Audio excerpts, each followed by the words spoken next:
pour anticiper, Madame la Présidente, mon général, chers collègues, pour anticiper un procès en illégitimité, je voudrais dire qu'il y a presque 50 ans, en 1976, j'ai intégré, comme appelé du contingent, le 43e régiment d'infanterie de marine à Offenbourg.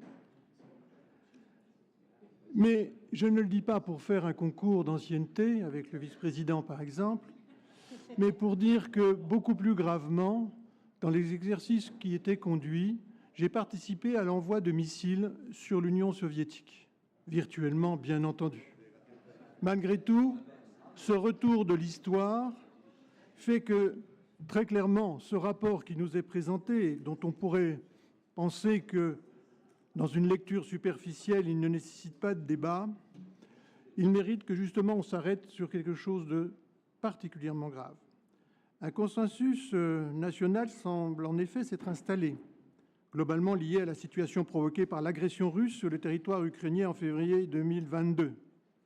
Et donc, si vis pacem para bellum, si tu veux la paix, prépare la guerre, s'est imposé dans le discours national. Et c'est de cela dont il est question. Les écologistes ne sont ni naïfs ni angéliques. Je ne reprendrai pas ici les nombreuses déclarations qui montrent que nous ne sous-estimons pas les risques et que nous n'avons pas la moindre hésitation sur la condamnation de l'agression russe et sur le soutien indéfectible, y compris militaire, à l'Ukraine. Il s'agit donc, dans le respect des compétences régionales qui sont les nôtres, d'organiser cette défense. C'est même l'objet de cette convention, mais précisément parce que nous soutenons cet effort et que nous voterons ce rapport, nous nous autorisons à formuler quelques points de vigilance ainsi que quelques propositions. Quel appui pouvons-nous apporter aux territoires concernés par cet effort de défense? La base de Luxeuil sera donc renforcée. Il conviendra d'accompagner la mise en place de nouvelles infrastructures, notamment par des services publics adaptés à cette croissance. Prenons garde, toutefois, même si les engagements sont prévus pour durer, au retournement de conjoncture. Il ne s'agit pas de voir grand, mais de voir juste. Deuxièmement, le renforcement de la base des industries et de technologies de défense est un objectif que notre région est en mesure d'atteindre. Prenons garde toutefois à ne pas inverser l'argumentation. L'économie de guerre ne doit pas être considérée comme une fin en soi. Il ne s'agit pas de profiter de la guerre pour se développer, sorte d'effet d'aubaine qui verrait le tissu économique se précipiter dans l'industrie d'armement. La Première Guerre mondiale a montré que la course aux armements pouvait aussi devenir facteur de guerre. Pour les écologistes, cette convention doit s'inscrire résolument dans une approche européenne, seul moyen d'éviter qu'elle nourrisse un nationalisme franco-français.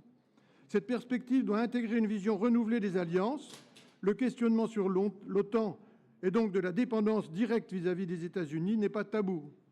L'Europe doit s'affirmer comme une puissance indépendante. Il se trouve que je reviens d'une semaine passée en Roumanie pour fêter 35 ans d'amitié et de travail collectif vers la paix. Je peux vous dire que là-bas, en Roumanie, toute proche de l'Ukraine, rien n'est vraiment sûr de ce côté-là. Il s'agit donc de ne pas se tromper d'échelle. Même si nous n'ignorons pas que la dimension militaire reste une prérogative des États membres, en conséquence, nous ne reprenons pas à notre compte la formule selon laquelle la France doit maintenir son rang parmi les premières puissances mondiales. Selon nous, ce n'est pas un objectif premier. Il prend en compte un état de fait, pas une nécessité absolue qui, elle, doit être européenne. Un mot sur la dimension nucléaire de ces enjeux. Il est avéré que la base de Luxeuil redevient nucléaire avec l'arrivée du futur missile hypersonique. Il sera d'ailleurs porté par des Rafales. On vient de le voir avec l'accord avec la Pologne, la dissuasion nucléaire ne saurait renforcer le repli sur l'échelle nationale. Son rôle de protection, dont on ne débattra pas ici, ne peut s'exercer que si certaines conditions se réunissent. Elle doit être contrôlée par des processus démocratiques. On peut être légitimement inquiet de savoir que le bouton nucléaire est entre les mains de personnalités particulièrement incontrôlables et dont les objectifs annoncés, habituels des dictatures, relèvent de la volonté de contrôler des territoires et des ressources qu'ils renferment. Elle ne doit pas être doublée par une course aux armements classiques, dont on sait qu'ils ne peuvent être renforcés de façon infinie sans que cet investissement, entre guillemets, débouche à un moment ou à un autre sur un affrontement classique. Notre réalisme quant à la nécessité de créer une défense européenne n'est donc pas aveugle. Ce processus doit être démocratiquement contrôlé, il doit être partagé, il doit comporter des garde-fous. Je vous remercie.